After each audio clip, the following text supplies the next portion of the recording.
పడి పడి తలపడి వడి వడి త్వరపడి వస్తున్నా ఇదేమైనా సిగముడి విడిచిన శిఖరపు జల సిరిధారల్ని జటాజూటం నాటి కొని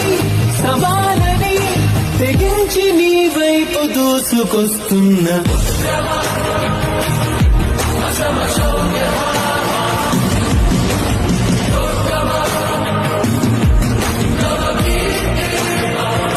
పడి పడి తలపడి వడి వడి త్వరపడి వస్తున్నా ఇదేమైనా సిగముడి విడిచిన శిఖరపు జల సిరిధారల్ని జటాజూటం నాటి కొని సవాలని తెగించి నీ వైపు దూసుకొస్తున్నా